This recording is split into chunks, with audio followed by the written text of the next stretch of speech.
The worry that you obviously then have, though, is does he get hurt at some point and that team season goes completely down the drain? That's really the difference here. So he's 15-1 to lead the NFL in passing touchdowns, 20-1 to lead it in passing yards.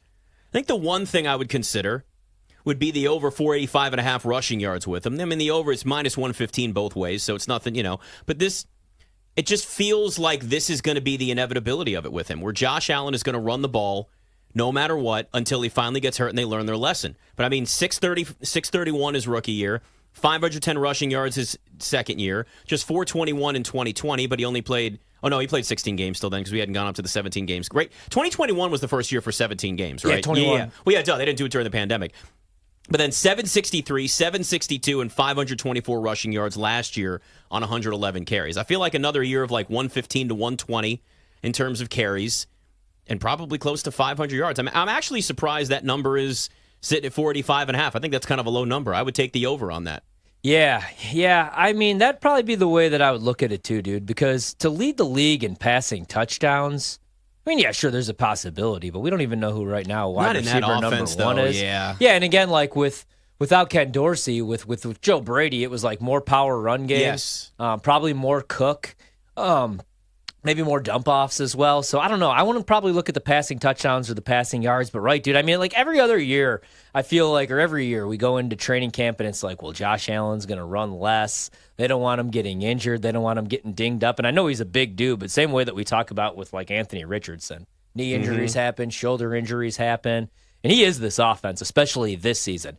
So if I was going to do anything, it would probably be the rushing yards, 485.5, 27.5 passing touchdowns. I mean, I think minimum he does throw 28 as long as he stays healthy. Right. But I think the bet to make, like I've talked about this, I like the Jets to win the division. I'm out on the Dolphins. The Patriots, I bet them multiple times to go under their win total. They might win different 2 games numbers this year. I legitimately think that they could go 1-16. But if I'm going to do anything with Josh Allen, 9-1 to win MVP. Because if Buffalo does win 12 games, win that division, it's because of him, dude. I mean, you know what I mean? They got some nice pieces, but they don't really have an elite wide receiver. We don't know that Dalton Kincaid, we don't know what he is yet. He had a nice rookie year once they started actually using him. But I think that'd be the way that I would look at it. I would rather bet Josh Allen to win MVP than the Bills to win a Super Bowl or the Bills to win the division. Yeah. You know, the offensive line has kind of been like a work in progress. I don't love Spencer Brown. I do like... I think they're going to be a running team, though, and I think they've wanted to be the last couple of years because they want to win with that defense. The problem is I don't know how high I am on the defense. You know, the secondary loses a lot of pieces, both starting safeties and your best cover corner and Trey White. I know he hasn't been healthy in the last couple of years. And then I really like Matt Milano, who was playing like an all-pro pro bowler, but he had a neck injury. That's the other thing. Like, a lot of these guys are coming back from some pretty devastating injuries. So if I'm going to do anything, it's going to be MVP, because if the Bills do win 12, 13 games, it's going to be because of Josh Allen. I worry that at some point for the Bills, the bottom's going to drop out for them. You know, where you just have one of those seasons where it just all goes the wrong way. Because you mentioned they did have injuries last year. Yeah. And yet they still were a team that was, I mean, listen, you're still looking at a playoff team, though we did talk about for a while, remember, that maybe missing the playoffs. Right? It was like there's a shot where, but it really just comes down so much to Josh Allen. I get worried when I'm not worried. I'm not a fan of the team, but you know what I mean. Like if I was a Bills fan, or any other fan of any other team that does what the Bills did this offseason with a lot of turnover, a lot of players that even if there were some injuries, you see this mass exodus of players all in one offseason. Yeah. And not a lot of big moves to replace them, right? Right. That's always concerning. Now, that doesn't mean that Curtis Samuel can't have a great year in this offense. When he's healthy, he's Deebo Samuel light. He had his moments in Washington. Yeah. Not his first year. He was always hurt, but that's another thing to worry about. Right. He always gets hurt. What if Khalil Shakir comes out and has a monster season? So there's a possibility there. So that's what makes the Bills so complicated, is that you can look at them and they've got a really potentially high ceiling if everything were to click and guys were to take their next big step. Like what scares me a little bit is just, like, that's why I like the Jets, because on paper, again, it's just like they got to stay healthy, but it's the defense. The Bills, I feel like it could go two different ways, because a couple of years ago, really, when you had to start paying these wide receivers, and it was a big competition to be the highest paid wide receiver, right? Like we saw two teams do kind of the same thing. The Kansas City Chiefs in the AFC said goodbye to Tyreek Hill and moved on and did not want to make him one of the highest paid wide receivers.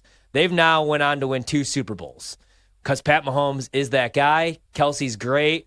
And it's a system. It's Andy Reid's system where 1 week, it could be Rashee Rice. The next week, it could be like MVS has a breakout game. But they're really winning because of that defense and because of Steve Spagnuolo. Then we saw the Green Bay Packers try to do the same thing and trade away Devontae Adams, right? Because they wanted to use the franchise tag, and he was like, absolutely not, because they lowballed him the year before. So then they tried to replace him with Sammy Watkins and Romeo Doubs and Christian Watson as rookies, and Green Bay didn't even make the playoffs that year. Right, so I feel like that's the Bills this year. Either, you don't have a clear-cut wide receiver number one and the defense takes a step back and you win 7-8 games, or Josh Allen just balls the hell out with a Curtis Samuel and with a Keon Coleman, and the defense goes back to being the defense they were 2 years ago, and they win 13 games. I want to talk about the offensive side of the ball because obviously, first half of the season, they fire Ken Dorsey, Joe Brady takes over, and I like what they were doing. They were running the ball a little bit more 2 tight end sets. What do you think that offense looks like now this year without Diggs, without Gabe Davis? You have Khalil Shakir, obviously, and MVS, and Keon Coleman, who's a rookie, and Curtis Samuel, but do you think it's more like you have Josh Allen, so it's probably not a run-first offense, but what do you think that offense looks like with Brady now with a full offseason as OC? It's funny. I'm writing about him today for the website, and James Cook, to me, is the guy that we're probably not talking enough about in terms of star power, potential with this offense. A lot of people talk about Keon Coleman, right? Like he's getting all this national buzz. People obviously, and rightfully so, are talking about Dalton Kincaid, the first-round pick from last year. But James Cook was tremendous last season, and they're going to lean into him this year. If you look at that depth chart in the running back room, they haven't added a lot of pieces. In fact, they've gone away from the veteran route. They had Latavius Murray on the roster last year, Leonard Fournette for a bit of time. This year, it's Ty Johnson, who did a great job as a backup last year. I mean, he was averaging at times 5 yards a clip late in the season for them behind Cook. And then they drafted Ray Davis out of Kentucky in the 4th round. And that's it. That's basically their depth chart. They're going into this thing saying the keys to the car are handed over to James Cook, and they're going to ride him. And not so much the rushing is great. He was 4th in the league in rushing yards last year, had 2 rushing touchdowns. But as a pass catcher, 52 targets, 4 touchdowns in the passing game, I expect that both of those numbers to climb. I think he could end up with 70-ish targets, maybe be the 2nd or 3rd option in the passing game on top of what they ask him already to do in the run game. And if you look at some of the numbers, the top 10 guys, just doing this on our podcast today, if you look at the top 10 rushers from last season, only 2 of them averaged more than 4.7 yards per carry.